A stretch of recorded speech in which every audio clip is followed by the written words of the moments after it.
বাড়িয়ে দেন। সম্মানিত উপস্থিতি,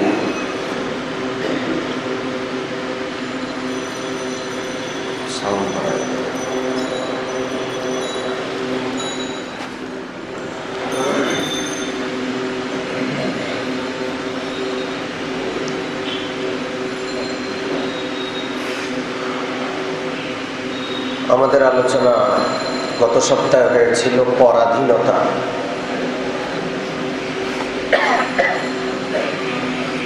পরাধীনতা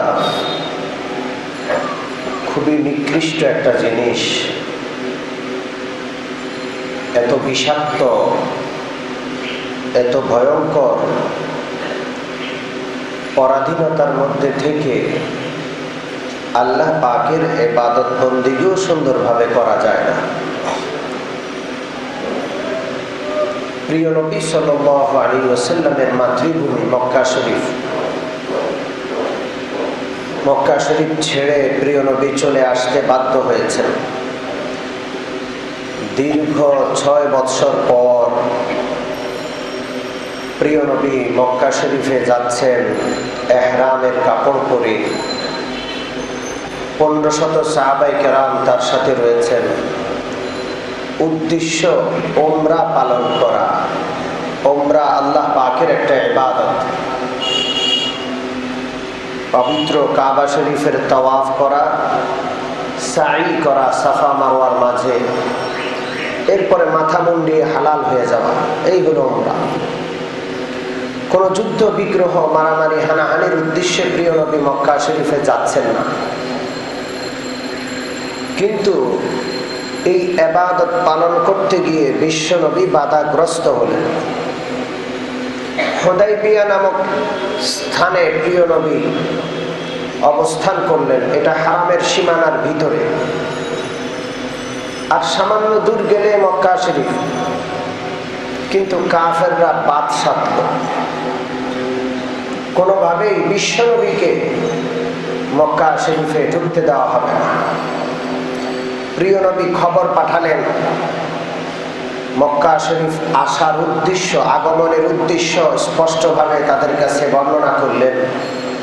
অন্য কোনো উদ্দেশ্য না, আমার বাপদাদার ভিটেমাটি আছে, এই ভিটেমাটির দাবি করব তাও না, আমার সম্পদ ছেড়ে গেছি, সেই সম্পদ নেওয়ার জন্য এসেছি তাও না, শুধুমাত্র আল্লাহর ইবাদত উমরা পালন করতে এসেছি। অস্ত্র নাই, অস্ত্র শস্ত্র ছাড়া স্বাভাবিকভাবে এসেছি। কিন্তু যারা জালিম হয় এরা বড় কঠিন হৃদয়ের হয়। এরা কোনোভাবেই প্রিয় নবীর কথা শুনতে রাজি না। মক্কা শরীফ ঢুকতে এরা বাধাই দিচ্ছে। এদের দাবি এই বছর ফেরত যেতে হবে, যদি আসতেই হয় তাহলে আগামী বছর আসবে, এই মুহূর্তে আমরা তোমাদের ঢুকতে দিব না। কেন? কোনো কারণ নাই, আমাদের ইচ্ছা। আল্লাহ আয়াত নাযিল করলেন, ওয়ামান আযলামু মিম্মান মানাআ মাসাজিদাল্লাহি আন ইউযকারা ফীহা ইসমুহু ওয়া সাআ ফী খরাবিহা।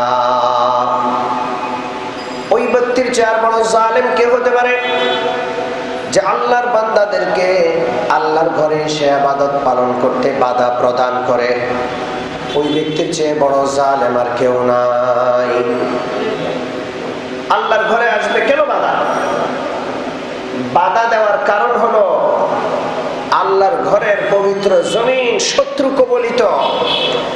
আল্লাহর ঘরের পবিত্র জমিন তখনও স্বাধীনতা পায় নাই, এই জন্য বিশ্ব নবীও সেখানে যেতে বাধাগ্রস্ত হচ্ছে। কিতাবে দেখেন, হিজরতের কয়েকদিন আগে আমার নবী কাবা শরীফে গেলেন। 2 রাকাত নামাজ কাবা শরীফের ভিতরে পড়ে আল্লাহ পাকের দরবারে সিজদাবনত হয়ে দোয়া করবেন। 2 ফোঁটা চোখের পানি রব্বুল আলামিনের কুদরতি কদমে নজরানা হিসেবে বিশ্ব নবী পেশ করবেন। এই উদ্দেশ্যে কাবা ঘরের দুয়ারে আমার নবী উপস্থিত। কাবা ঘরের চাবি ওসমান ইবনে আবি তালহা নামক এক ব্যক্তির হাতে। তিনি তখনও মুসলমান হন নাই, কাফের। বিশ্বনবী খুব নম্রভাবে তাকে বললেন, আল্লাহর ঘরটা একটু খুলে দেন, আমি 2 রাকাত নামাজ পড়ব। যেহেতু তার হাতে চাবি, বিশ্বনবীকে সে আল্লাহর ঘরে প্রবেশ করতে দিবে না। বহু অনুনয় বিনয় করলেন, না। চাবির অহংকারে সে বড় গর্বিত, বিশ্বনবীকে নামাজ পড়তে দিবে না, পছন্দ করে না। প্রিয় নবী বললেন, উসমান, আজকের চাবি তোমার হাতে, এমন একটা দিন আসবে তোমার হাতের চাবি আল্লাহ রাব্বুল আলামিন আমার হাতে দান করে দিবেন। তখন চাবি আমার হাতে থাকবে, সেই সময়টা কেমন হবে? বিশ্বনবীর জবান মুবারক এই কথা বের হওয়ার সাথে সাথে ওসমানের মাথায় আসমান ভেঙে পড়ল। ওসমানও বিশ্বনবীর সাথে দুশমনি রাখে, শত্রুতা পোষণ করে, তারপরেও অন্তর থেকে কথা বিশ্বাস করে বিশ্বনবী হলেন আল আমিন। তিনি যা বলেন সত্য বলেন, তার মুখ থেকে কোনো কথা অযথা বের হতে পারে না। তার মাথায় আসমান ভেঙে পড়ল। চিন্তা করলো, মুহাম্মদ সাল্লাল্লাহু আলাইহি ওয়াসাল্লামের মুখ দিয়ে যেহেতু চাবি আমার হাত ছাড়া হওয়ার কথা বের হয়ে গেছে, নিশ্চয়ই চাবি আমার হাতে থাকবে না। আজ হোক কাল হোক আমার হাত থেকে চাবি বিশ্বনবীর হাতে চলে যাবে। আল্লাহ! যেদিন মক্কা বিজয় হয়, আমার প্রিয় নবীর হাতে সেই দিন চাবি। আল্লাহ! কাবা ঘরকে 360টা মূর্তি থেকে পবিত্র করা হলো। জমজমের পবিত্র পানি দিয়ে কাবা ঘর আদোপান্ত ধুয়ে পরিষ্কার করা হলো। কাবা ঘরের ভিতরে মূর্তি ঢুকে গেছে। মুমিন মুসলমান, কাবা ঘরের ভিতর থেকে মূর্তি পরিষ্কার করা হলো। যেই মূর্তি প্রিয় নবী ভেঙে চুরে চুরমার করে পরিষ্কার করলেন, আমরা মুসলমান হয়ে সেই মূর্তি নির্মাণ করছি। মূর্তির নামটা একটু পরিবর্তন করে ভাস্কর্য রেখেছি।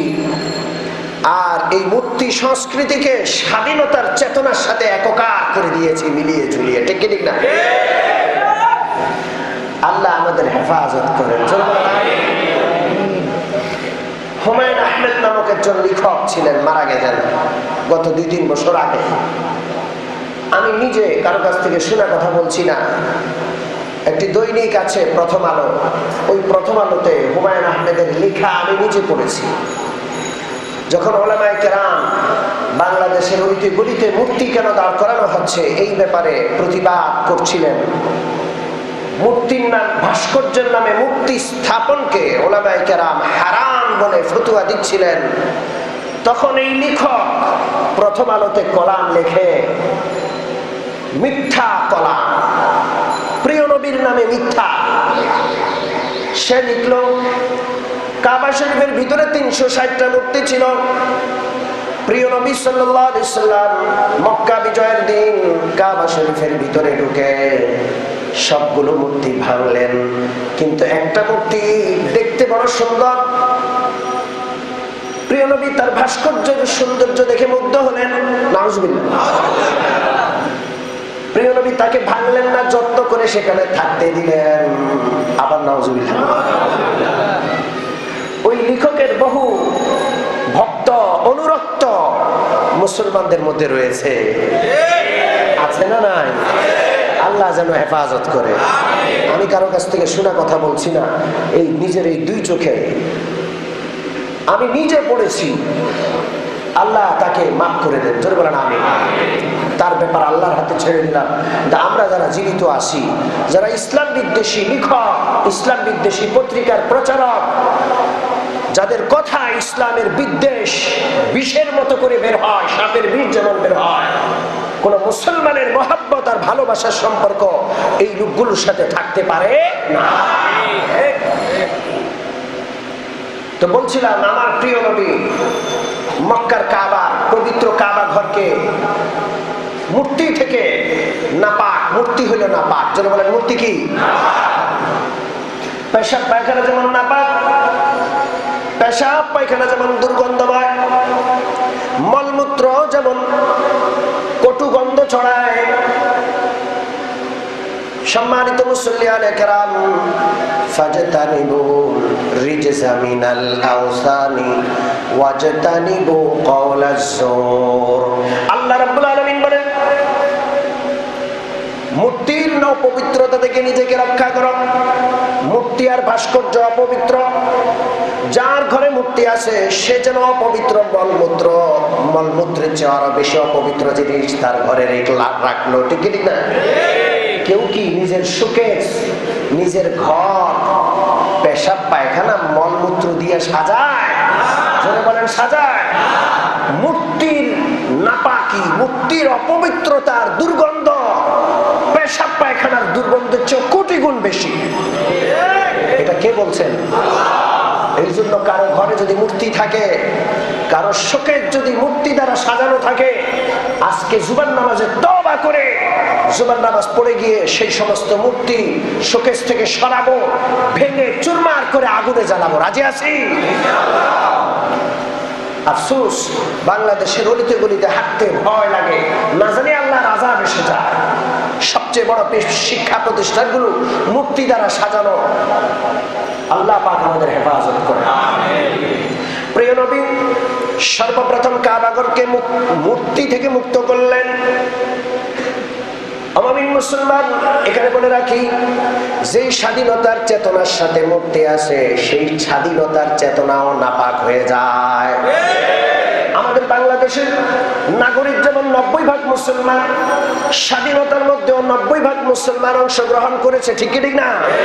অতএব এই দেশের মুসলমানের নাগরিকদের ঈমানি চেতনার প্রতি সম্মান দেখাতে গিয়ে মুক্তির চেতনাকে এই দেশ থেকে সরাইতে হবে। আল্লাহ যারা তৌফিক দান করেন।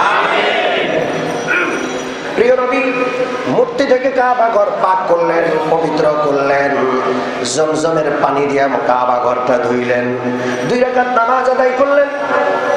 এরপরে কাবা ঘরের দরজায় এসে তাকায় দেখলেন ওসমান ইবনে আবি তালহা দরজায় দাঁড়িয়ে আছে।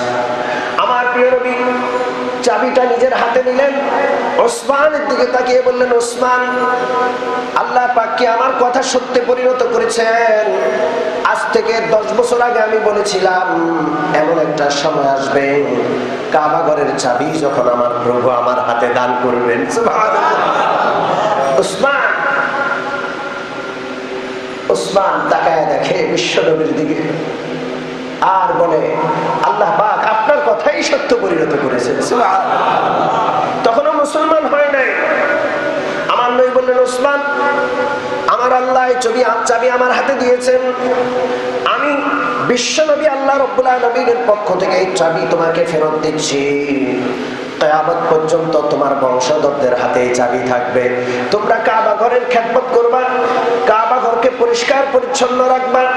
কোন ইবাদতকারী যদি কাবা ঘরে প্রবেশ করতে চায়, ইবাদতের উদ্দেশ্যে নির্বিঘ্নে সে যেন প্রবেশ করতে পারে এই ব্যবস্থা করবা। এই কথা বলে চাবিটা ওসমানের হাতে দিলেন আর বললেন, ও আমার উম্মতরা শুনে রাখো, পৃথিবীর কোন ক্ষমতাশালী বাদশাহ যদি ওসমানের বংশধরদের কাছ থেকে চাবি কেড়ে নেয় তাহলে তারা জালেম হিসেবে আল্লাহর দরবারে দাঁড়াবে। এই কথা বলে ওসমানের হাতে যখন চাবি দিলেন, ওসমানের 2 চোখ বেয়ে ঝরঝর করে পানি পড়ে, দাঁড়ি ভিজে। চিন্তা করে, আল্লাহ এ তো মানুষ না, এ তো ফেরেশতা। আমি যাকে আপনার ঘরে ঢুকতে দেই নাই, 2 রাকাত নামাজ পড়ার জন্য কাবার দুয়ারে দাঁড়িয়ে যিনি চোখের পানি ফেলেছেন, কত বড় জালেম আমি, কত বড় অন্যায় করেছি। বিশ্ব নবীকে আল্লাহ পাকের ঘরে ঢুকতে দেই নাই। আজকে সেই বিশ্ব নবীর হাতে যখন চাবি, তিনি আমাকে এই চাবিটা আবার ফেরত দিলেন এবং শুধু আমাকে নয়, কিয়ামত পর্যন্ত আমার বংশধরের জন্য এই চাবিটাকে বিশ্ব নবী বরাদ্দ করে দিলেন। কেউ যদি আমাদের কাছ থেকে নেয় সে জালেম হবে। এত বড় দয়া, এত বড় মায়া যিনি দেখালেন, তিনি আল্লাহর নবী ছাড়া আর কেউ হতে পারেন না। লক্ষ লক্ষ মক্কার অধিবাসীদের সামনে ওসমান ইবনে আবি তালহা শাহাদাত আঙ্গুলে উঁচু করে কালমা পড়লেন, আশহাদু আল্লা ইলাহা ইল্লাল্লাহু ওয়া আশহাদু আন্না মুহাম্মাদান আবদুহু ওয়া রাসূলুহু। আমাদের মুসলমান কোন জমিন যদি পরাধীন থাকে, কোন এলাকা, কোন রাষ্ট্র যদি পরাধীন থাকে, সেখানে আল্লাহর ইবাদত পালন করা যায় না। কথা ঠিক ঠিক না? আর স্বাধীনতার অর্থই হলো যেখানে আল্লাহর ইবাদত পালন করা যায়। ঠিক কি ঠিক না? স্বাধীনতার অর্থ এটা নয় যেখানে খুব নাচ গান করা যায়, খুব গান বাদ্য করা যায়, অনায়াসে যা ইচ্ছা তাই করা যায়, এটা স্বাধীনতা নয়। মুমিন মুসলমান, এই স্বাধীনতার নিয়ামত হযরত মূসা আলাইহিস সালাতু ওয়াস সালামের বংশের কাছেও ছিল না। মূসা আলাইহিস সালাম সেখানে উপস্থিত। মূসা আলাইহিস সালামের জীবদ্দশায় মূসা আলাইহিস সালাম নিজে, তার বংশের বনি ইসরাইলের লক্ষ লক্ষ লোক ফেরাউন দ্বারা আক্রান্ত, তাদের জমিন ফেরাউন দ্বারা শত্রু কবলিত, ফেরাউন দখল করে রেখেছে। পরাধীনতা কত নিকৃষ্ট জিনিস! জালেম যারা দখলদারিত্ব বজায় রাখে, তারা যখন যা খুশি তাই করতে পারে। হযরত মূসা আলাইহিস সালাতু ওয়াস সালামের কওমের হাজার হাজার শিশু সন্তানকে নির্দয়ভাবে গলায় ছুরি চালিয়ে হত্যা করেছিল। ঠিক ঠিক না? এই হলো পরাধীনতা। মনে রাখতে হবে, এই সম্পর্কে আমি পরে আলোচনা করব। আজকে শুধু এটা বলি, স্বাধীনতার পরাধীনতার অর্থ বুঝতে আমরা ভুল করি। আমাদের স্বাধীনতা হলো আমরা কার গোলামি করব, জোরে বলেন। এটাই হলো আমাদের স্বাধীনতা। লা ইলাহা ইল্লাল্লাহু মুহাম্মাদুর রাসূলুল্লাহ। কার গোলাম? আল্লাহ ছাড়া কোনো ইলাহ নাই। একমাত্র কার ইবাদত? আল্লাহর। একটা সময় স্বাধীনতার পরাধীনতা বিভেদ করা যাইতো, বোঝা যাইতো। এখন মিডিয়ার যুগ, স্বাধীনতার পরাধীনতাকে এমন ভাবে গুলিয়ে ফেলা হয়েছে, স্বাধীন জাতি ধীরে ধীরে পরাধীন হয়ে যাচ্ছে। ওই জাতি বুঝারই ক্ষমতা রাখবে না। ঠিক কি ঠিক না? মনে রাখতে হবে, মনস্তাত্ত্বিক স্বাধীনতা, মনস্তাত্ত্বিক পরাধীনতাই হলো আসল স্বাধীনতা, আসল পরাধীনতা। আমি আপনি যদি দৃষ্টিভঙ্গি পরিবর্তন করে আল্লাহ পাকের কোরআনের দেখানো পদ্ধতি অনুযায়ী চলি, আমার দৃষ্টিভঙ্গি রাসূলুল্লাহর দৃষ্টিভঙ্গির সাথে মিলে যায়, লক্ষ লক্ষ সাহাবীদের দৃষ্টিভঙ্গির সাথে মিলে যায়, আল্লাহর নেক বান্দা, আল্লাহর ওলি বুজুর্গদের দৃষ্টিভঙ্গির সাথে মিলে যায়। আমার শায়তিনাত বর্ণিত কোন মুসলমান, কোন জালেম, কোন ইহুদি আর খ্রিস্টানের কোন পোশাক চলবে না। তারা যেই রকমের পোশাক পরে, যেই রকমের সাজসজ্জা গ্রহণ করে, সেটা আমি রাখবো না। আমার চিন্তা চেতনার মধ্যে ইহুদি খ্রিস্টানদের কোন চিন্তা চেতনা যেন না ঢুকে, আমি যেন তাদের সভ্যতা সংস্কৃতি দ্বারা প্রভাবিত না হই। এটাই হইল স্বাধীনতার এক নম্বর অর্থ। ঠিক কি না? আমি আমার পুরা পোশাক আশাকে ইহুদি খ্রিস্টানের মতো হয়ে গেলাম। আমার সাথে যদি ডব্লিউ বুশকে দাঁড় করানো হয়, ডব্লিউ বুশের যে আকৃতি, আমি একজন মুসলমান কালিমাওয়ালার সে আকৃতি, আমি আর জর্জ বুশের মধ্যে কোনো পার্থক্য নাই। এটা হলো পোশাকে। চিন্তা চেতনাতেও পার্থক্য নাই। সভ্যতা, সংস্কৃতি, চিন্তা চেতনা, জর্জ ডব্লিউ বুশ যেমন দুনিয়াকে নিয়ে সামনে চলে, আখিরাত তার সামনে নাই, পরকালের চিন্তা নাই, তার কাছে বিশ্বনবীর আদর্শ নাই। আমি মুসলমান নামধারী হইয়া যদি তার মতো হইয়া যাই, তাহলে ওই ডব্লিউ জর্জ বুশের সাথে আমার সাথে কি পার্থক্য রইল? ঠিক না? আজকালকার এই আধুনিক যুগে, এই মিডিয়ার যুগে স্বাধীনতার পরাধীনতার জন্য যুদ্ধের দরকার নাই।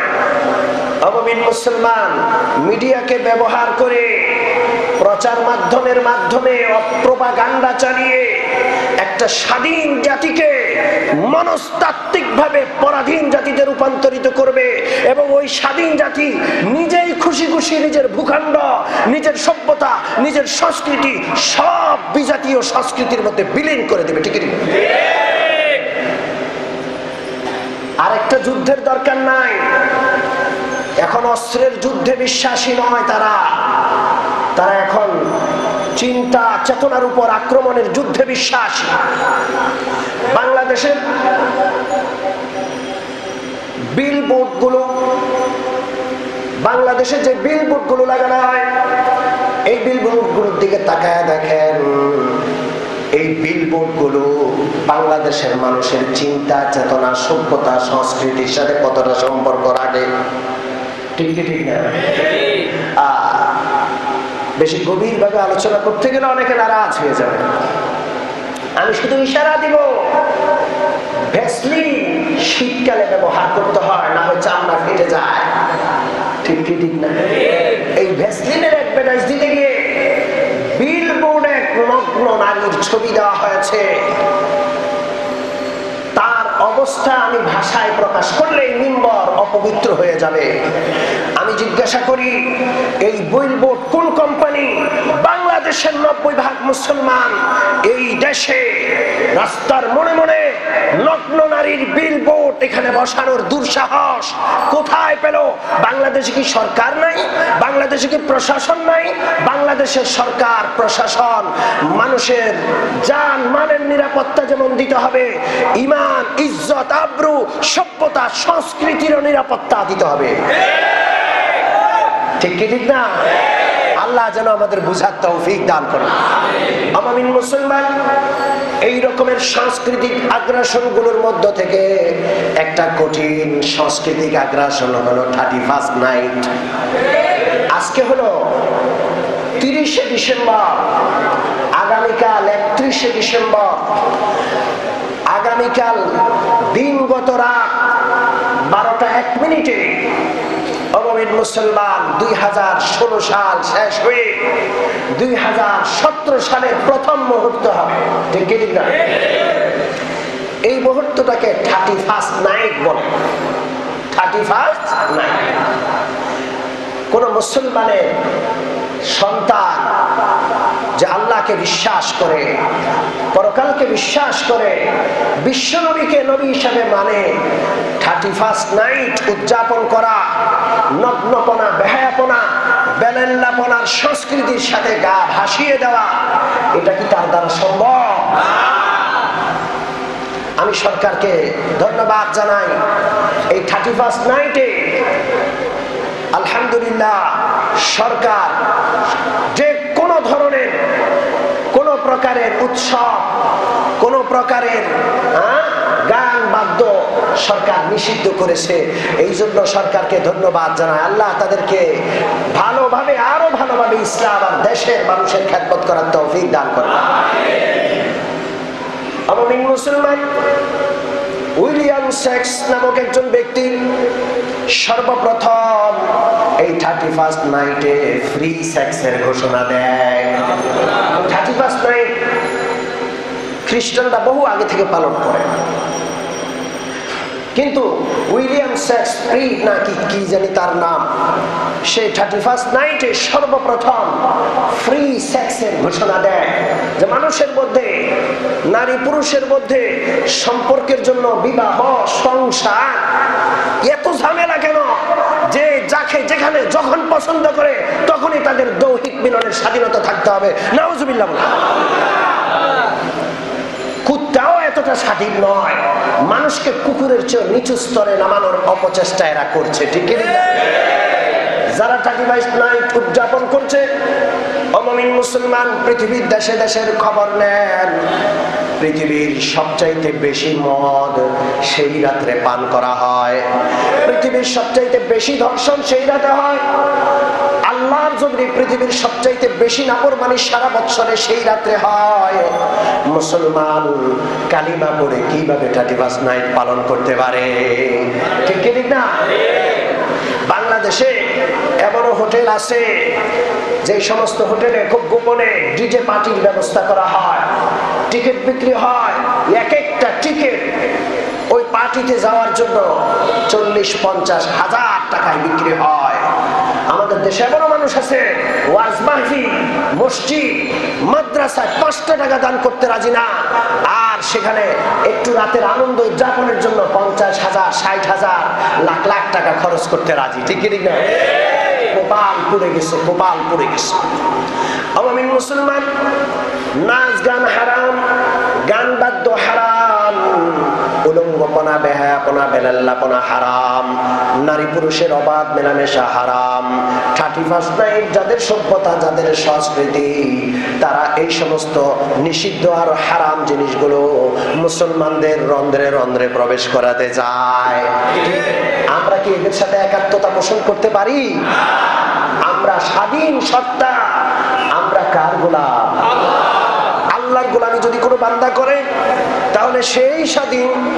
আল্লাহর গোলামি না করে কেউ যদি মন মননে, মন মস্তিষ্কে, দৃষ্টিভঙ্গিগতভাবে কোনো বিজাতীয় দৃষ্টিভঙ্গি দ্বারা, বিজাতীয় সভ্যতা দ্বারা, বিজাতীয় সংস্কৃতি দ্বারা কেউ যদি প্রভাবিত হয়, তাহলে সে ওই বিষয়টায় আল্লাহর গোলাম নয়। ঠিক কি ঠিক না? ওই বিষয়ে সে ওই বিজাতির গোলাম। আল্লাহ আমাদের হেফাজত করুন। বলেন আমি। একটা বছর শেষ হয়ে আরেকটা বছর যখন শুরু হয়, আমিন মুসলমান সমস্ত ব্যাংক, সমস্ত ব্যবসা প্রতিষ্ঠানে হিসাব নিকাশ করা হয়।